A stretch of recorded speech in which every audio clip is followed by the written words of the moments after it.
ہمارے عظیم ترین یادگار دنوں میں سے یہ 6 ستمبر کا دن ہے۔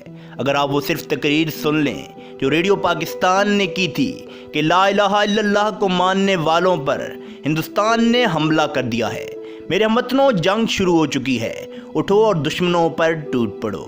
میرے عزیز ہم وطنوں، السلام علیکم۔ 10 کروڑ پاکستانیوں کے امتحان کا وقت آ پہنچا ہے۔ آج صبح سویرے ہندوستانی فوج نے پاکستان کے علاقے پر لاہور کی جانب پاکستان کی پوری قوم اللہ اکبر کا نعرہ لگا چکی تھی۔ ہندوستان کی فوج نے 6 ستمبر کی صبح فجر سے ذرا سا پہلے لاہور پر حملہ کیا اور ان کے جرنیل نے یہ بڑک ماری تھی کہ ہم 11 بجے تک لاہور کے جم خانہ میں بیٹھ کر شراب پیئیں گے اور بدماشی کی محفل سجائیں گے۔ دشمن 5 گنا بڑا تھا ہم سے اور اچانک اتنا بڑا حملہ کرتا ہے کہ ایک حملے میں 500 ٹینک استعمال کیے جاتے ہیں، اور جب سیالکوٹ پر حملہ ہوتا ہے تو وہاں پر بھی حملے میں 500 ٹینک استعمال ہوتے ہیں۔ لاہور اور سیالکوٹ یہ دونوں سردی شہر ہیں ہمارے، اور حال یہ تھا کہ Pakistan totally guard by surprise تھا۔ آپ کو واقعہ سناتے ہیں، یہ واقعہ سن کر آپ کو اندازہ ہوگا کہ 6 ستمبر کو ہم اتنے رومانٹک طریقے سے کیوں مناتے ہیں اور 65 کی جنگ میں ایگزیکٹلی ہوا کیا تھا۔ ایئر چیف نے نور خان صاحب کی دلیری دیکھ کر لیڈنگ فرام دا فرنٹ جسے کہتے ہیں، انہوں نے کہا کہ یہ سوٹس نہیں جائیں گی کہ جب تک میں خود یہ نہ دیکھ لوں یہ کتنی خطرناک ہے ہمارے پائلٹس کے لیے۔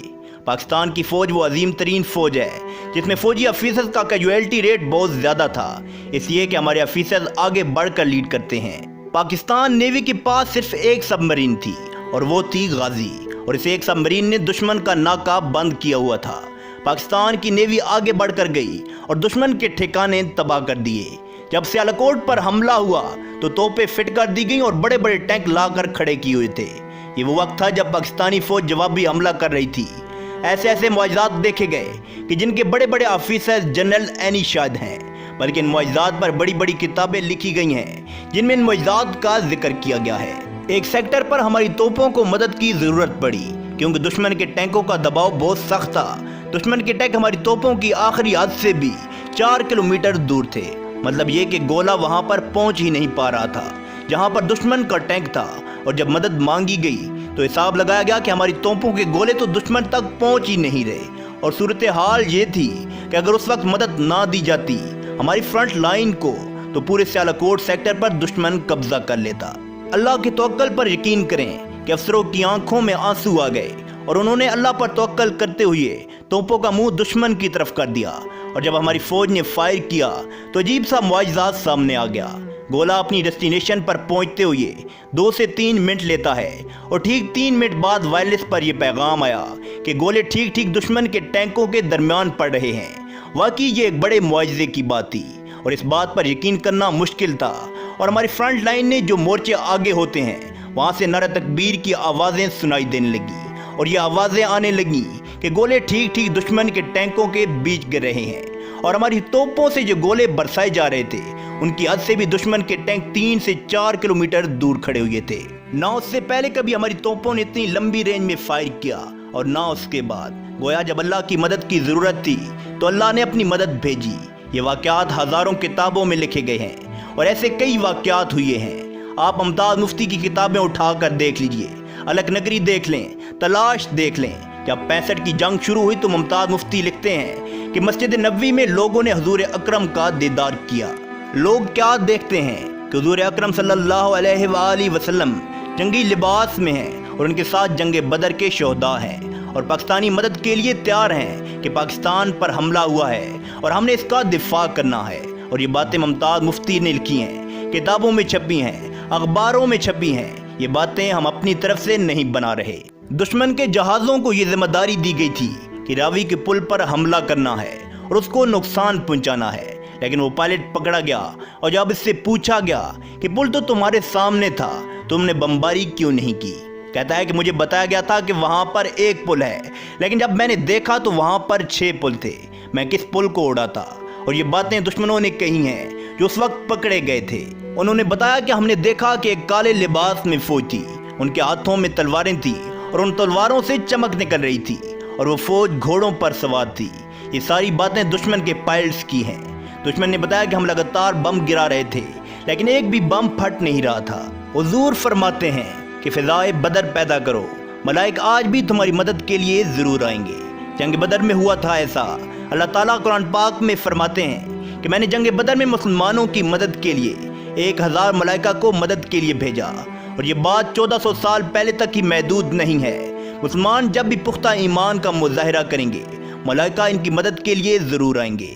1965 کی جنگ ایک خوبصورت مثال ہے ہمارے لیے، جب لاہور پر حملہ کیا گیا انڈین ڈویژن کی طرف سے، تو انڈین جرنیل اپنے فوجیوں کا اس بات پر حوصلہ بڑھا رہے تھے کہ لاہور صرف 3 یا 4 کلومیٹر دور رہ گیا ہے، ہمت کرو، بس تھوڑا سا رہ گیا ہے، تھوڑا اور چلو اور لاہور تمہارے قبضے میں ہوگا۔ لیکن پاکستانی فوج نے بھی شدید مزاحمت کی تھی اور جسموں پر بم باندھ کر ٹینکوں کے نیچے لیٹ گئے تھے، جس سے دشمن کے ٹینک ہوا میں اس طرح اڑ رہے تھے جیسے تیز آندھی میں تنکے اڑ رہے ہوں۔ حقیقت میں لاہور 3 کلومیٹر دور نہیں تھا بلکہ 14 کلومیٹر دور تھا۔ بس انڈین جرنیل اپنے فوجیوں کا حوصلہ بڑھا رہے تھے، اور جب ایک پاکستانی افیسر نے یہ سنا کہ انڈین جرنیل یہ باتیں کر رہے ہیں تو وہ پاکستانی افیسر شدید زخمی تھا، لیکن اس نے زخموں کی پرواہ نہ کرتے ہوئے سڑک کے کنارے ایک کتبہ لگا ہوا تھا جس پر لکھا ہوا تھا کہ لاہور 14 کلومیٹر دور ہے۔ اس نے وہ کتبہ وہاں سے اکھاڑ لیا اور پھر رینگتے ہوئے کافی آگے تک گیا اور وہاں پر وہ کتبہ زمین میں پیوست کر دیا اور اس پر اپنے خون سے لکھ دیا کہ 14.2 بلڈی مائلز، جس کو دشمن کبھی بھی پار نہ کر سکا۔ اس کے بعد شہیدوں کے آنے کا سلسلہ شروع ہو گیا، کیونکہ سارے مرد حضرات کام میں اتنے مصروف تھے کہ شہیدوں کو وصول کرنے کے لیے فوجی کم پڑ رہے تھے، تو یہ ذمہ داری نرسوں نے سنبھال لی۔ جب فوجی افسروں نے یہ دیکھا کہ نرسیں شہیدوں کی لاشوں کو اٹھا رہی ہیں اور پھر سائٹ پر رکھتی جا رہی ہیں، تو فوجی افسر نے اپنے یونٹ میں جا کر کہا کہ شاباش شیرو، سینے پر گولی کھانا، تمہاری مائیں اور بہنیں تمہارا استقبال کرنے کے لیے پیچھے کھڑی ہیں، یہ نہ ہو کہ تم پیٹھ پر گولی کھا کر آ جاؤ اور بہنوں اور ماؤں کے سامنے شرمندہ ہونا پڑے۔ یہ تھا جذبہ اس فوج کا۔ سب نے اس وقت وہاں پر قسمیں کھائیں کہ ہم سینے پر گولی کھائیں گے اور شجاعت سے لڑیں گے۔ ایک وقت ایسا بھی آیا کہ جب دشمن کے ٹینک ہمارے توپ خانے کے بالکل قریب آ چکے تھے اور اب براہ راست ٹینکوں کی جنگ ہونے والی تھی۔ کہا جاتا ہے کہ دوسری جنگ عظیم کے بعد یہ پاکستان کی سب سے بڑی ٹینکوں والی جنگ تھی جو سیالہ کوٹ میں لڑی گئی۔